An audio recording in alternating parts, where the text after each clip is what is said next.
साहब जेल के अंदर बंद करेंगे तो हमें वहां चलने के लिए तैयार रहना चाहिए भाइयों। साथियों, दोनों हाथ ऊपर करके जोरदार नारा लगाएंगे, बाबा महेंद्र सिंह टिकैत, बाबा महेंद्र सिंह टिकैत, जय जवान जय किसान, जय जवान जय किसान। आज इस पंचायत के अध्यक्ष वे हमारे सभी किसान भाई, मातृशक्ति, किसानों की, गरीबों की, मजदूरों की आवाज को पहुंचाने वाले राज्य के मुख्यमंत्री, देश के प्रधानमंत्री और महामहिम राष्ट्रपति जी तक आवाज को पहुंचाने वाले हमारे मीडिया के कर्मचारी, अधिकारी को मैं नमन करता हूं, धन्यवाद करता हूं। साथियों, अगर एक किसान के साथ कोई गलत काम हो जाए या दुर्घटना हो जाए तो वो कहां जाएगा? वो थाने में नहीं जाएगा, क्योंकि थाने से उसको धमका दिया जाएगा। फिर वो क्या करेगा? उसके बाद वो अपने घर जाएगा और जाके फांसी लगा लेगा।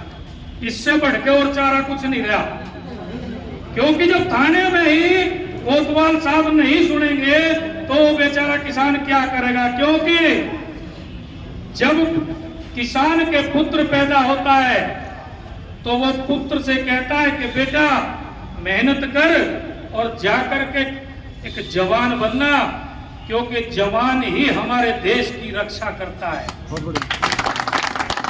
और साथियों, और वो बेटा, जो उन किसानों का बेटा जवान बनता है और वो ही अपने ही किसान भाइयों का सामना करे और उनसे ये कहे कि आप क्यों आ गए यहाँ, तो इससे डूब मरने की जगह किसानों के लिए कुछ नहीं होगी।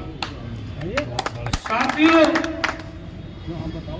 जय जवान और जय किसान का नारा तो ये पहले से चलता हुआ आ रहा है। पहले जवान का नाम लिया जाता है, बाद में किसान का नाम लिया जाता है, क्योंकि सीमा पर जवान रक्षा करता है तो पेट भरता है, तो अंदर इस देश के अंदर किसान पेट भरता है। और सीमा पर भी अगर अनाज पहुंचाने का काम करता है तो वो किसान करता है। रात को अगर सर्दी में मरता है तो वो किसान मरता है, और अगर बारिश नहीं होती है तो फसल किसान की बर्बाद होती है, और ज्यादा बारिश पड़ जाए तो भी किसान की ही फसल बर्बाद होती है। तो साथियों, मरता कौन है? किसान। आज बाइक चोरी हुई, कौन मरा? एक किसान। अब एक किसान के पास में 2 बीघा जमीन, उसने कर्जा करके जमीन धर के एक बाइक ले ली और वो बाइक चोरी हो गई, तो वो किसान क्या करेगा जी? जमीन तो चलेगी बाइक में और वहां भी चोरी होगी, तो मेरे भाइयों वह तो फांसी लगा होगा, और क्या करेगा बाद में? उसका क्या नहीं करेगा? मिल पेमेंट नहीं देता, जेई जाकर कनेक्शन काटते हैं, तो वह क्या करेगा जी? वह तो फिर भी वही काम करेगा। तो साथियों, हमारे बीच में हमारे बड़े भाई राजेंद्र गुजर जी आए हैं, हम उनका बहुत बहुत धन्यवाद करते हैं। तो साथियों, कोतवाल साहब ने तो कह दिया कि यहाँ क्यों बैठे आके। मेरा तो एक मानना है, चलो बहुत अच्छी बात कही कोतवाल साहब, आपका धन्यवाद देता हूँ, क्योंकि आप जवान हैं और आप किसान हैं। ये आपका बहुत अच्छा है कि जवान को अधिकार होता है कि वो धमका सकता है, कोई बात नहीं। आप सबसे मैं सिर्फ एक बात कहना चाहता हूं, अगर आज निर्णय निकले तो निकले, और ना निकले तो जितनी संख्या अब यहां बैठी है ये तो है ही है, बाकी राष्ट्रीय अध्यक्ष राजेश चौहान जी से संपर्क करके और इस रोड को जाम करने का काम करें। जवान शहीद हो जाता, किसान भी शहीद हो जाएगा, क्या होगा?